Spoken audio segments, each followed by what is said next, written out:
Okay, one of the first things you want to do when you're prepping to fall a tree, one, you want to check the height of the tree. You want to look around, make sure there's no interference with other trees or structures or anything like that. And there's a real easy way to determine the height of the tree. Now, I like to do it with an axe handle, but you can do it with a stick also. If you take the base of the stick and line it up with your eyeball to get the proper length, stretch your arm straight out and squeeze it, and you'll get a length there that's equidistant from here to your eye.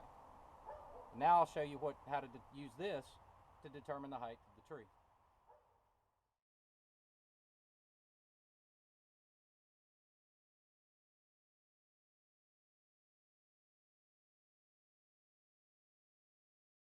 Okay, what I've done there, because your fulcrum at your hand and your arm stretched out the length of your eye, and because the distance from there to the tip of the stick or the axe to the tip forms a right triangle. So you back up until the entire tree, the very tip of the tree, is at the tip of your stick, at the top. And you move forward and back. You don't raise or lower your arm, but you move forward and back until the tip of the tree is at the tip of the stick. And where you stand is the point of the top of the tree. So when I did that, the top of the tree is going to be right on that stump that I dropped the other day. Now the other thing you want to look at is lean. And the way you can calculate your lean so you know kind of where to put your notch is you look at the widest point of the tree on both sides. Find the center point and draw a plumb line straight down. That may not be at the center of the tree. It may be offset 2 or 3 feet to one side. Okay? So that offset of 2 or 3 feet is where you need to make your adjustment when you cut your notch, so it'll fall in that direction.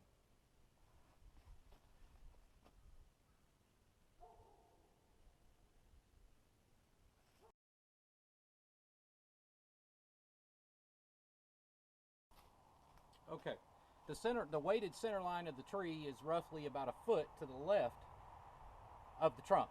Now, on most of your higher end good chainsaws, you'll notice a mark.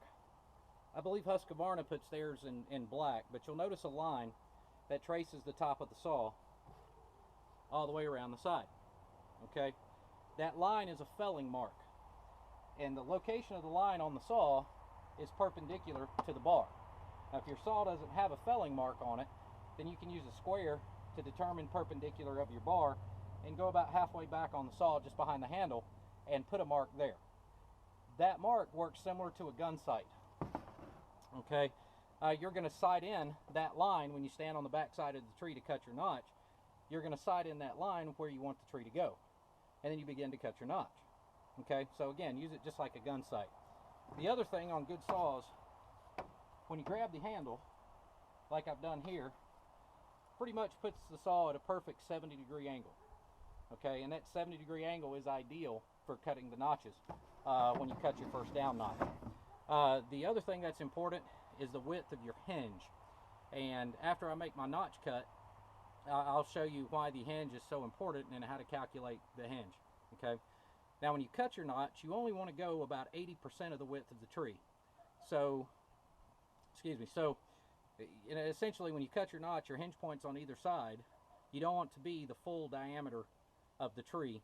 You don't want your notch to be that deep, because you want to try to stay as far into the sapwood as you possibly can, which is your outer portion of the tree. It's a much harder portion. So if you cut too far back into your notch, then your hinge is in the center of the tree and not so much into the sapwood, which again is the strongest point. So we want our hinge there so that we maintain control of the tree. Without the hinge, the tree can fall in any direction. Okay, so as long as we maintain a width and depth of hinge, it stays strong and we can direct the tree where we want it to go. All right.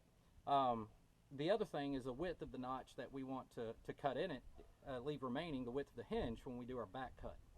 All right, and essentially you want the width of your hinge to be about 10% of the diameter of the tree.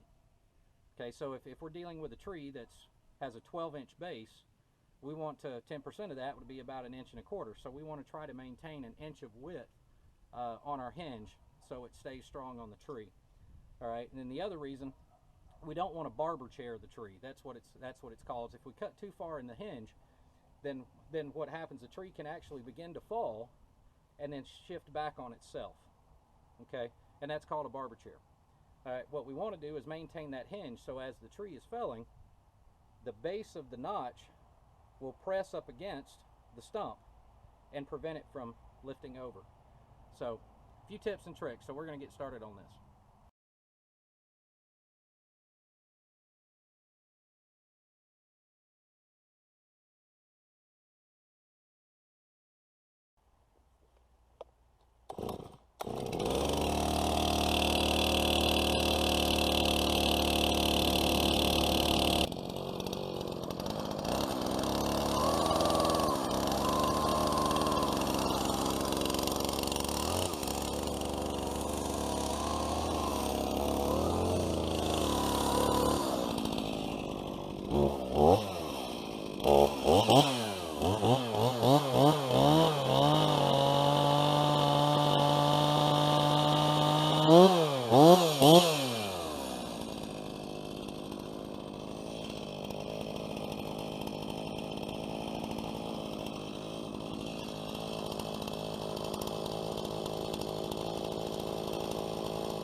You can see what we've done here. We cut down at about a 70-degree angle. All right, created the notch. We're nowhere near halfway through the tree, and you'll notice that the notch width is about the notch width is about 80% of the width of the tree. So we've still left some on either side for our hinge. Okay, this tree is about 12 inches in diameter, so we need to make sure we leave a 1-inch hinge. We're going to go about 1.5 inches to 2 inches above the pivot point and cut our back cut right across here.